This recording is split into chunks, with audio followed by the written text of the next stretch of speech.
Turn your porch lights off because we're coming home with a trophy.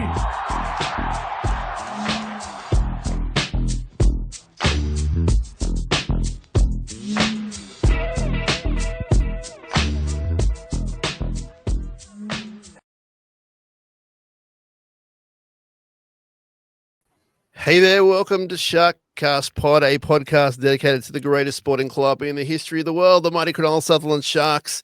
This show is brought to you by Dyson Logistics, the Royal Motor Yacht Club in Port Hacking, and Jason Hawes at Cripps & Cripps Real Estate. My name is Sam Shinazzi. I've been doing this since 2015, blessed to be doing it, and it's a big week in Sharkland, and dare I say, a big week in the Canberra district, and we are joined by Matt from the Green Machine podcast. It is legitimately one of my favorite opposing club podcasts, and really blessed to have Matt here. Matt, say hello to Shark Nation, my friend. Hello, Shark Nation. Welcome to Canberra this week. I suspect you'll be going home upset. We're getting into it early. All right. Yeah. So tell us about the Green Machine podcast, please.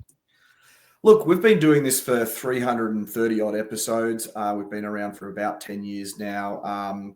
Mike started it up with another Mike, as it turned out a while back. I got on there essentially by pestering them every week. I would listen, I'd give them my 2 cents, and after a while they asked me to come on, and then I just never left.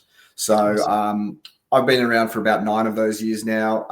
Obviously, we've got a background now. We've got JB in the background. He looks after our decks, does all our social media and stuff. He's the captain of the bench. He's the man that gets everything done and gets us organised for a Tuesday night podcast, and a lot of the credit goes to him. He's obviously made it bigger and better than ever, and we now have a women's podcast too. So there's a NRLW for the Raiders as well, which is just awesome. So it all runs out of the Green Machine podcast. We've been doing it for a long time and love doing it. Yeah, you sound like you're on the same wave as what I've been on, my friend, and it's a really huge part of my life now. I wish I had a bigger team. I've got a lot of regulars that join me, but I'm the captain of the ship, so I need to look into what you're doing and getting some help, because boy, oh boy, it certainly wears you down. But it's a big week for both our clubs, and we've been reaching out to you and a couple of other guys on the Green Machine throughout the years to try and get this happening. And we made a joke earlier in the year saying, oh, well, when we get to the finals, then it didn't look like it was happening. And obviously now it is. So really happy to talk to you, Matt.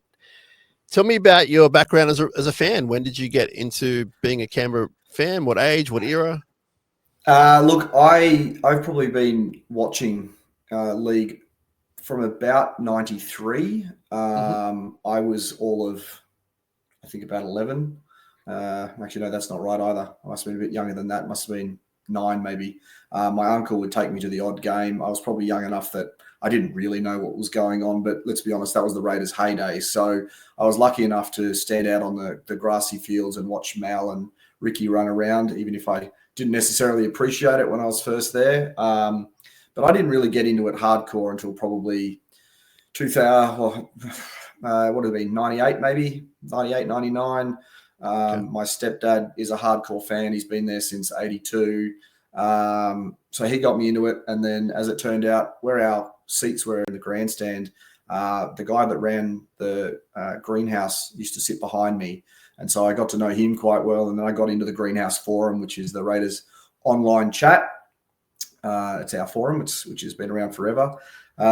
He got me into it. And then at that point, it sort of, I want to say it was all downhill from there, because I just got more and more fanatical about the whole thing. And then, as I say, the podcast came along about 10 years ago, and I've been going strong still. I'm one of those fans that could probably recite the top 30, then probably most of the New South Wales Cup side.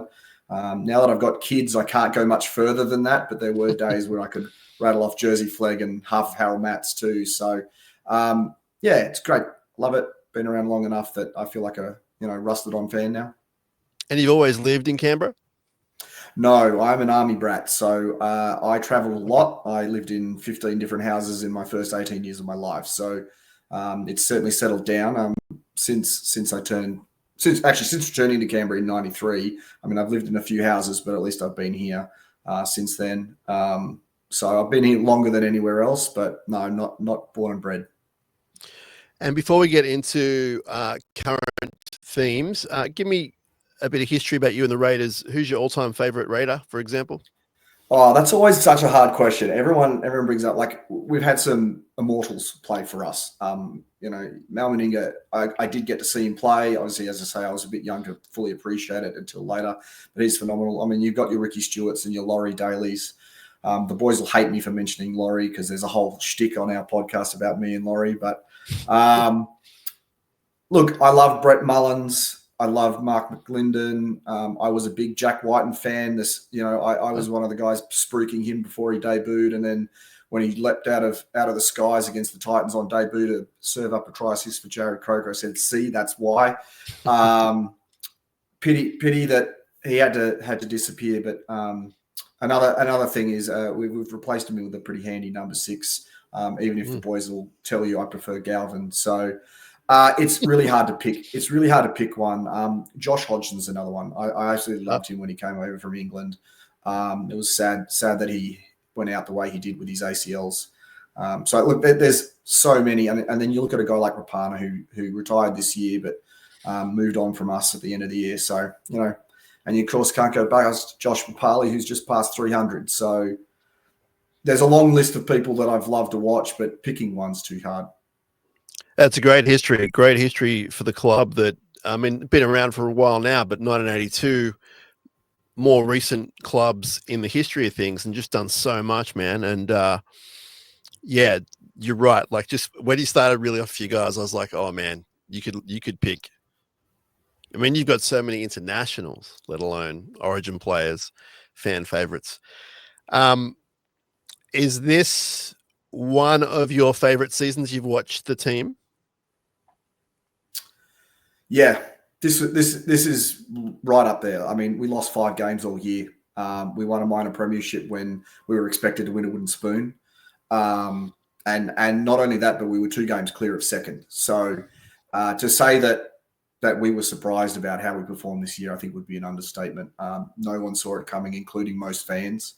I mean, the majority of us thought we'd be probably fringe 8 at best. So to come first is crazy. But this has been such an exciting year. We all thought this would be a rebuilding year, get to see some young kids get some experience, maybe play some exciting football and, sort of see where we are in a year or two. So to be this close to doing something special and then playing arguably one of the best finals games ever seen last weekend. Yeah, it's been an amazing year. Obviously I would have preferred the 1 point go the other way last week, but sometimes that's the way football is. So we had a similar start to the year being in Vegas and then having, a draw from hell just flying all over the shop like you guys did. You handled it a bit better. You said that, even the most hardened fan probably thought you'd be fringe top 8. What's happened? Like, okay, Ricky Stewart's had an amazing year as a coach. Everyone's playing out of their skin. Is there anything, can you go deeper for me? Like, what's the success there? Why this year have you been points ahead as minor premiers? The short answer is nobody has any idea.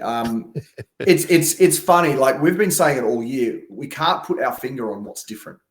And we noticed it maybe a month of football in that there was something very different about this team. I don't know whether it's resilience. I don't know whether it's trust in the game plan or what, but there is something there in the group that they're able to just keep going. And I think I would say it's something along the lines of friendship or resilience or mateship or something in that field, something intangible, essentially, as to where we're coming from. But at the same time, it helps in finals tilts if you've got young blokes who are playing above their pay grade. And we've had a few of those this year too. So the last time, obviously, we had a run at the final, we had young blokes playing above their pay grade in things like Hudson Young and Horsburgh, who are now starting regulars. And we're seeing a sort of similar thing with this new wave, mostly in the outside backs.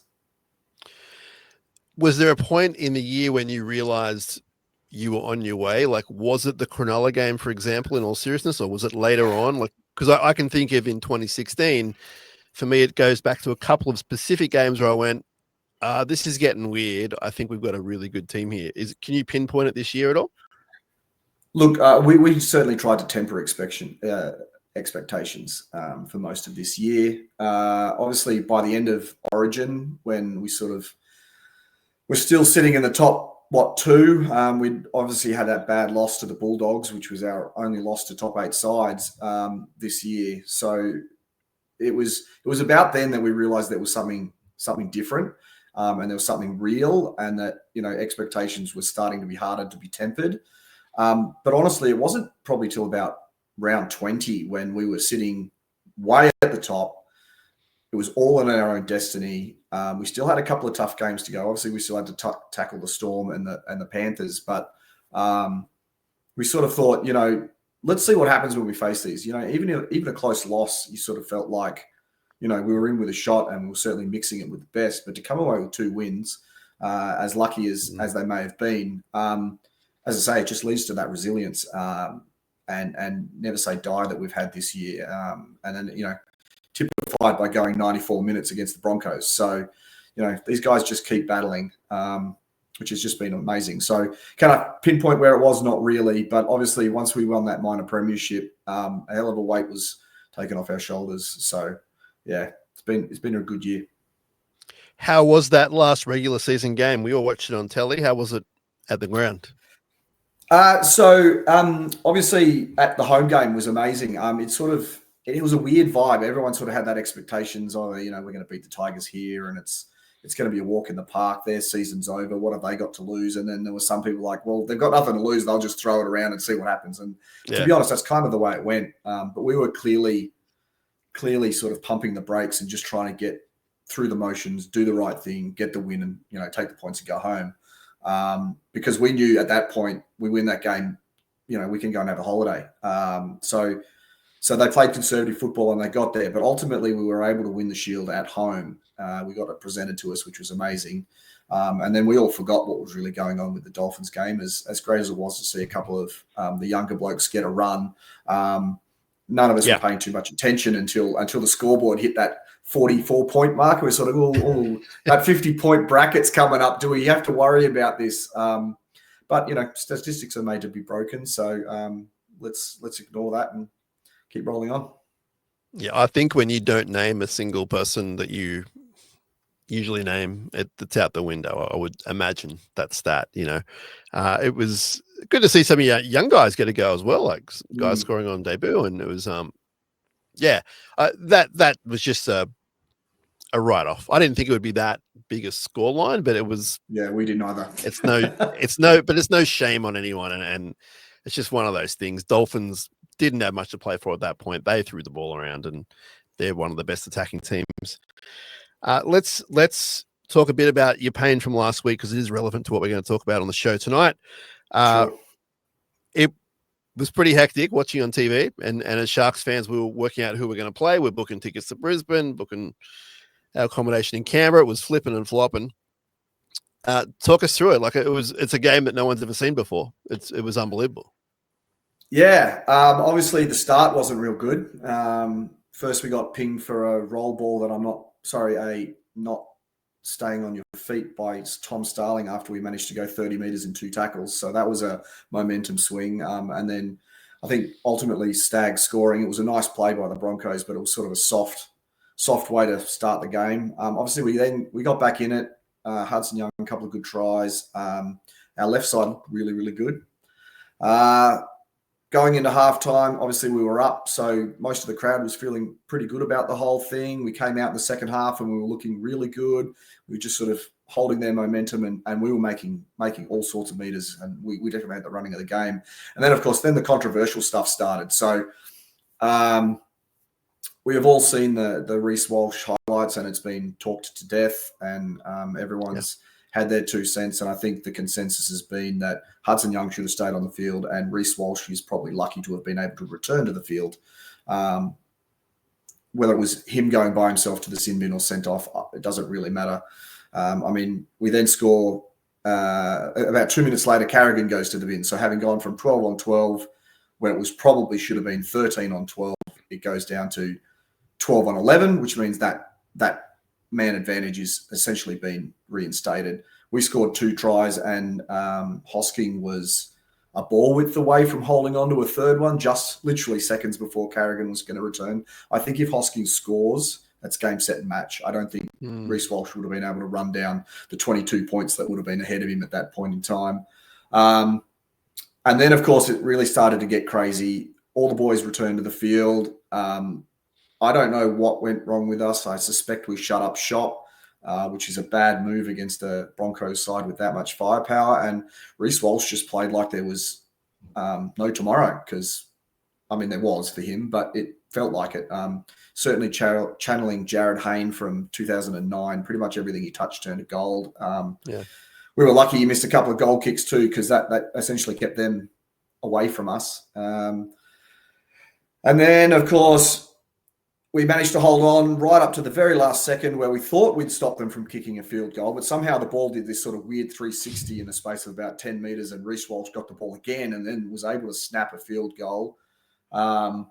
We thought it was all good because he'd missed, but on replay, you see Nicholson's taken the leg. And as much as I hate this rule, by rule it's a penalty and they get to kick the goal. And of course we go to extra time, and then we get all the way to the end of that, and we score this magical try off a kick where Jed Stewart's jumped over the top of Karapani, and as it turns out, it's only flicked his little finger, and unfortunately, if it flicks your little finger, it's a knock-on. I think if he gets 4 fingers on it, not 1, it's probably inconclusive, and you get the inconclusive thing going your way because they call try live. So, whole hand, it's probably an obvious bat back, but at 1 finger, it's definitely a knock-on. So can't complain.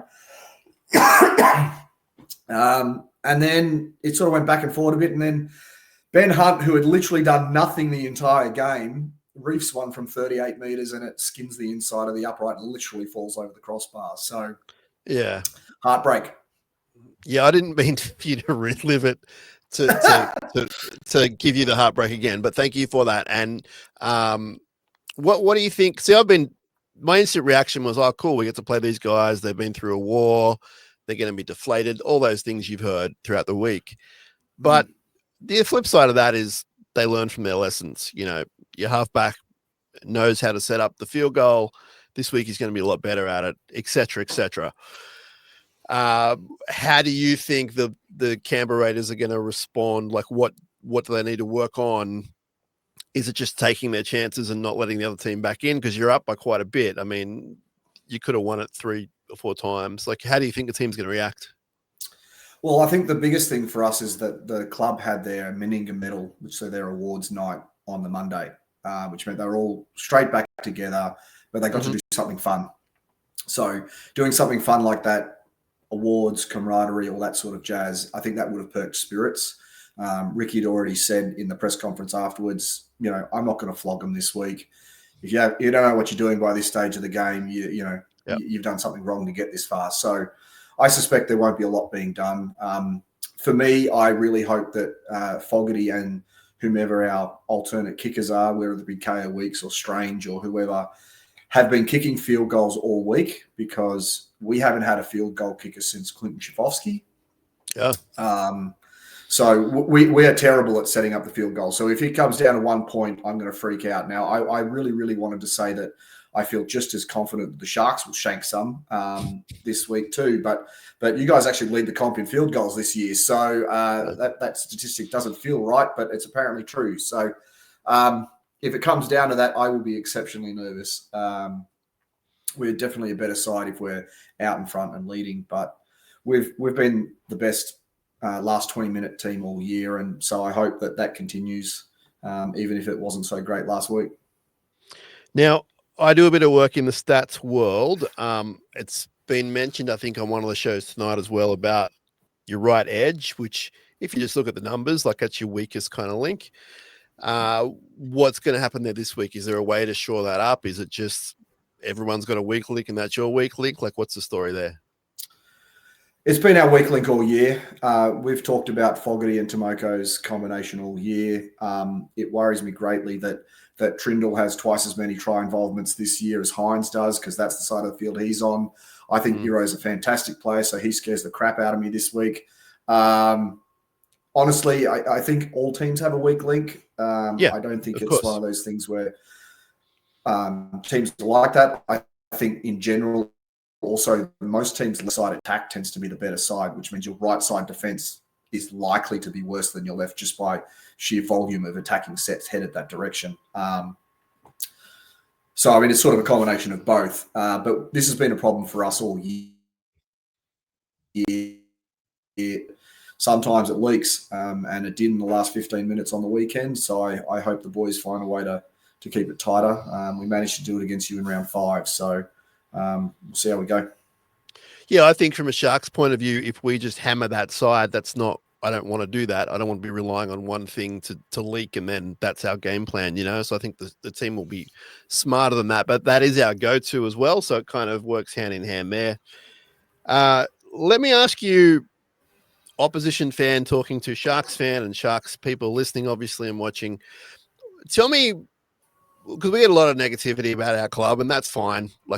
We understand kind of why sometimes. Tell me what you like and respect about the Sharks in all seriousness, as in this year. What do you, when you see the highlights, you see a game, what catches your eye, for example? Look, I'm a Hines fan. I think he cops a raw deal.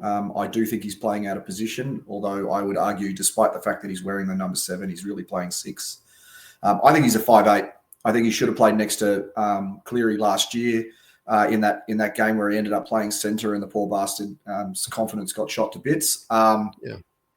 He was the second best half in the comp last year, and they played him out of position, and they played him in a horrible set of circumstances, and I think it's stunted his career for the last sort of 18 months, which is a shame.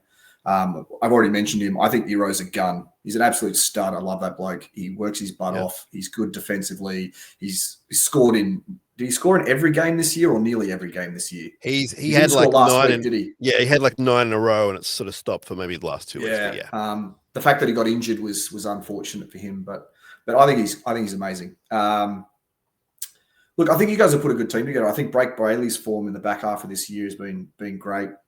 Probably unlucky not to have played Origin this year. Those are the sorts of things I enjoy. It's been a while since I've actually liked a Sharks team, though, I must admit. That's fine. You guys have had some characters which have rubbed many people up the wrong way, so I'm sure you're shocked about that. And of course, we've had a few running battles with you guys for a while, so it's probably no shock that I'm enjoying the other side of that at the moment. Tell me about, just lost my train of thought, which is always great for a podcaster. Tell me about how you think the forward pack is going to go against your forward pack, because your forward pack, the starting forwards named, it's a great pack, dude. It's so big, and I'm a bit worried about that personally. I think that we can, on our day, we can match it. We've had 2 good games in a row with the forwards, but what do you make of our starting forward pack? Look, I think Rudolph is underrated, but I think he was playing better football last year, and maybe that's a case of the couple of injuries he's had coming in. I think Fanua Blake playing less minutes has made him more effective, even though statistically it doesn't look that way. Yeah. He's very capable of playing 60 minutes. I know he has the motor to do it, but I think he's more effective when he's playing 50 or 45, which is probably what he's been playing most of the year. Some of those guys are better off playing the impact quality minutes than the quantity stuff. I think Hazelton, for what he is playing above his pay grade. I think Hamlin is just a big dude. I think Hamlin may as well be Royce Hunt. I think they're the same player. Don't particularly rate him, to be honest. I'm sorry. That's okay. But Talakai, that guy's a freak. Yeah, he's good. You can play a front rower that can play center is just wrong. So he adds punch off the bench, and I think ultimately the sides do match up. Most of this year we've looked at the bench and gone, our bench boys are better than yours, but in this instance I think the Sharks probably match up reasonably well. So on that note, and I just remembered what I was going to say, I've got everyone on Owen Paddy 40-20 watch. Tell us about Owen Paddy for those who haven't seen him play much. So Owen Paddy came from the same place as Harry Grant. Those two have talked. I believe that the first meeting, Paddy was about 12 or something, and he was asking questions that Harry was asking Cam Smith at the time. So the kid's footy smart. He really is. those of you will probably remember Hodgson when he came to Canberra. He was this hooker that nobody knew anything about. All of a sudden, he jumped from a nobody to the second best hooker in the comp. Paddy has the same sort of skill set, but he's certainly being nursed into his career. He's one of those guys that's got no fear, so he'll go and make 50 tackles and wear himself out, but he'll do it in 20 minutes because he's a bit crazy like that. So we've been playing him on short minutes off the bench for that reason, to try and get him accustomed to first grade. But he's got all those tricks in the book. He can throw a 30-meter cutout pass. He can kick. This guy will kick flat 40-20s. He'll take one step out from dummy half and just rifle it down the field. I think he's only managed to get one in first grade this year, but he's been close half a dozen times. He can change a game with his boot. He's one of those guys that's lightning quick off the mark. So slow marker play and a quick play of the ball, he's gone. Which is what Tom Starling does too. That's Tommy's greatest strength, and he was cooking the Broncos on the weekend with that sort of stuff. So that's what I'd be watching for Paddy. But I would, given that he played no minutes in regular game time last week, it'll be very game dependent as to when Ricky sends him out there. But look for him in late in the second half. See if he can up the tempo. So there's no general plan. Like, he's not on a regular kind of minute watch every week this year. It's more. So, yeah, this year he's been mostly anywhere from the last 15 to 25. Okay. He's obviously started a couple of games where Starling hasn't played. But yeah, generally he's coming on a pinch hit at the end of the game. There have been a couple of occasions where he and Starlo have been on the field at the same time. Starlo moves to lock and sort of does that roving middle forward thing. But Paddy's usually out there for his service. So I would argue if the game is close, Ricky will want to get him out there because he'll throw a better ball to Fogarty or Weeks or whoever it is than Starlo will. Now, round 5, you guys just absolutely clinched it from the death. A game both sets of fans will always remember. I remember it being a game dominated by the Sharks, and for whatever reason, comes down to the last play. We got a couple of shooters on the right, and you come back to the left, and we all know what happened. Tell us about, were you at that game for starters? Were you there? I was. Yeah, Tell us about that. Tell us about that's got to be one of the best finishes you've ever seen. It's up there. So yeah, I remember you guys seemingly having all the ball, all the possession. We were giving away dumb penalties. You guys were down our end of the field. Even though we hung in and the scores were really tight, Hudson Young got sent to the bin, and I thought, oh, here we go. This is where the Sharks put their foot down and the game gets broken here. But we only conceded 2 points while he was off the field. We managed to defend. And then, it all came down to about 3 minutes out. I think we decided we only had one. We were lucky. We would have been lucky to get a second set at that point. Fogarty looked up and saw you had 2 men back, not one. And so he threw it left, and Hudson Young goes through a massive hole, does a weird little pirouette. He had to offload it. And then I think he went to Seb Chris, who then went to Morgan Smithies, and then threw a spiral back to Savage, who had come from the right wing to the left side of the field. He sort of did this, circle the wagons thing. He saw Tomoko's open, so he kicked for him, and the bounce was horrible. But Weeks comes across, and he fights off a tackle to a flick pass for Simi Sasangi, who came from nowhere. And then Seb Chris, who's come from the left-hand side of the field, has come to the right side of the field to score the try. And it was just one of those never say die, freakish, stay alive kind of plays. The fact that the game was separated by a try that's going to go down as probably a contender for try of the year was pretty amazing. And of course, the crowd went nuts. Yeah. I mean, I say that we dominated, but you thoroughly earned it. Like to win a game, to score a try, let alone win a game that way, is, can't be denied. And sure, there was an unlucky bounce for Will Kennedy, but it shouldn't have got to that. And it started with a couple of guys on the right drifted in too early in last play, and that's what the Raiders are this year, man. Like, I'm incredibly happy for you guys because we all deserve seasons like this. Sharks fans haven't had too many in my sort of watching. There's been some, obviously, but probably like Canberra fans, it's not something you expect every year. So it's been a hell of a ride. Tell us about what Sharks fans can expect this week at Canberra Stadium. We've got probably a few thousand going at least, so there should be a little bit of, well, there'll be good representation. Obviously, majority will be Canberra, obviously. What can we expect? What's the vibe going to be like? The crowd will be amped after last week, a little bit nervous, I guess, but give us, for someone who hasn't been to Canberra, some of our listeners may haven't been there to the game. Tell us what we can expect. Anyone that watched the opening sequence of the game will have some concept of what the Viking clap will be like on this weekend. The only one I would say that was better was the prelim against the Bunnies a few years ago. That was, I think the night game just adds an ounce of atmosphere to that. But the Viking clap on the weekend was phenomenal. The place was rocking. That clap's very loud when you've got 24,000 people doing it. I suspect after the weekend, the crowd's going to be a little bit more nervous. So it wouldn't surprise me if it's a little bit quieter than it was last week. But the fans are passionate. And after last weekend, I suspect there'll be a few people egging on the ref. As much as I'm not a ref folder type, I can guarantee the home crowd will be up the ref to try and earn some penalties our way. It'll be loud. It'll be parochial, but Sharks fans travel, so I'm sure you guys will be fine. It's funny because at our game last week against the Roosters, home ground advantage, the whole thing. Man, in my opinion, I'm with you. I'm not a ref guy either. Got absolutely stiffed like all night long. It's like, what's going on here? You can't buy a penalty. Was the Roosters? I get that they play offside most of the game, but it's going to be a great one. I'm going to get in trouble if I don't ask you about 2016 to backtrack for a little bit. Week 1 of the finals. Were you there at that game?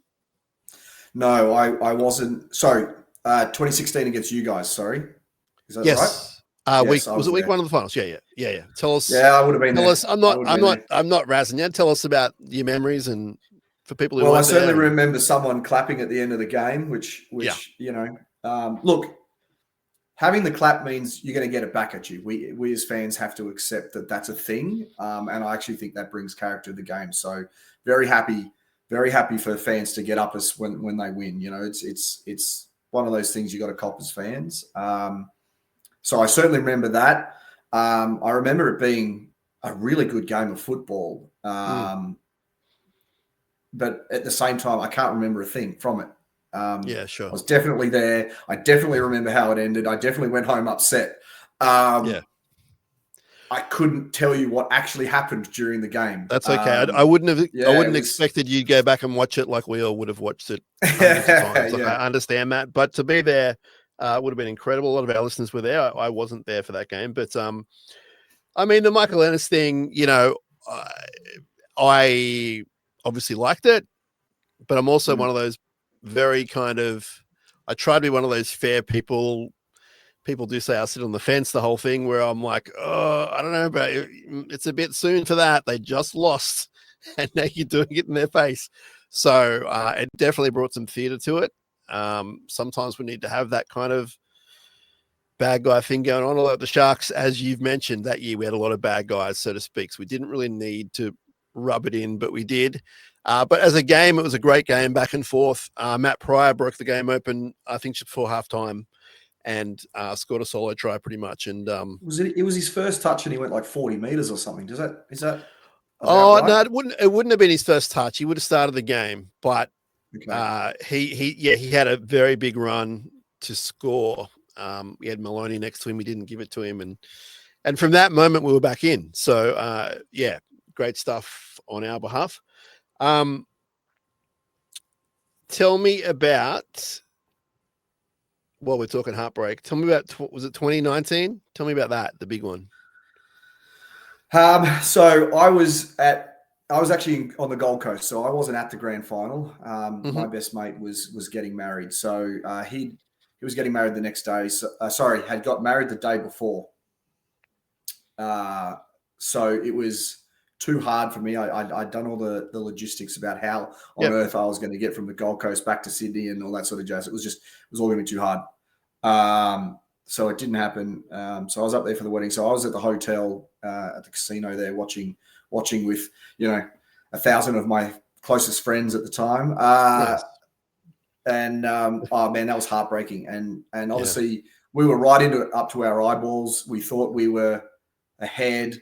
We thought we had it done. Obviously, Leilua didn't throw the pass to Rapana, and I think that haunts most Raiders fans because he'd passed it to him all year long, and this time around he decided to hold on to it.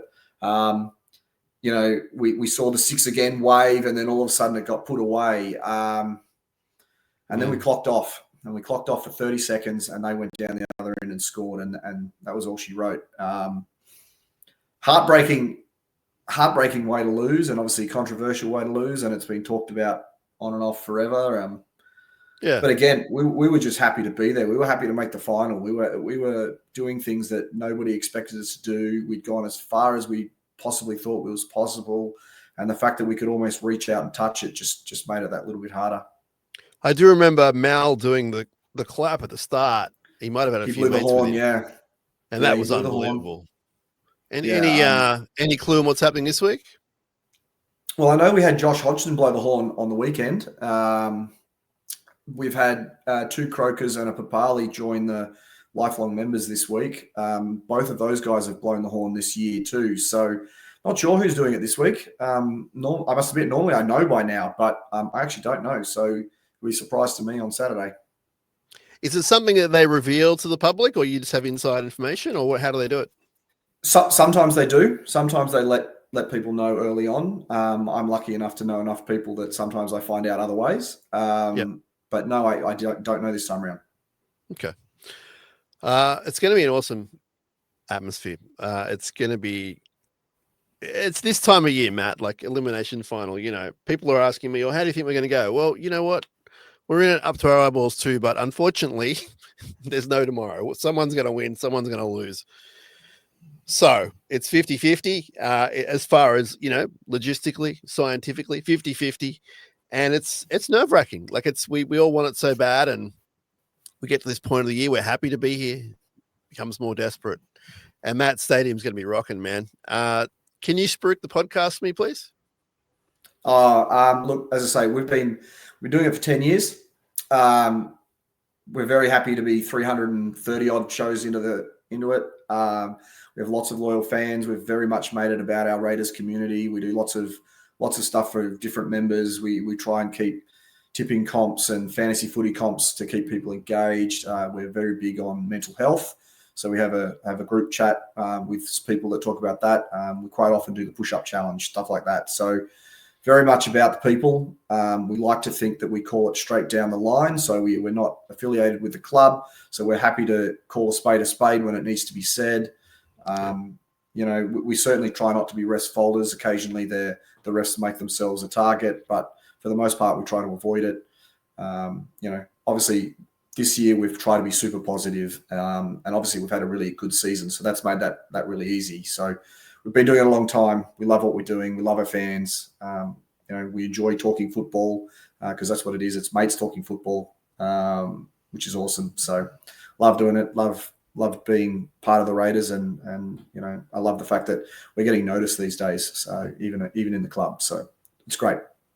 That's awesome. Yeah, that's what it's all about. All those things you mentioned, great reasons to do it, and the fact that you are getting noticed is the reward, obviously. And I don't think a lot of people realize the hard work that goes behind podcasts like yours and like mine and like many others. But A, we do it for love, but also B, there are rewards, both from what you're talking about, the response from the community, and then other ways of getting rewarded as well. So super happy to link up with you, Matt, and say hello to everyone else on the Green Machine from us and from me specifically. Good luck on Saturday. You've already declared we're going to go home unhappy, so I understand who you're going to tip, but I hope you have a great night, and I'm sure we'll speak to you again in the future. And everyone who's listening, please give the Green Machine podcast a follow, a like, a subscribe.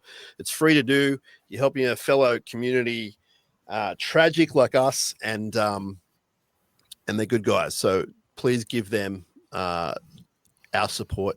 Matt, thanks for your time. I know you're a busy dude, and we'll see you out there, man. Can't wait. Yeah, cheers, Sam. Really appreciate coming on. And while I hope you wish you well, I also hope you don't win on the weekend. Appreciate that. Yeah. Thanks, Matt. Cheers, mate. Bye. All right, we'll talk to everyone soon, and more episodes coming before the big game. Up Cronulla. This has been Matt from the Green Machine podcast talking to us. Up.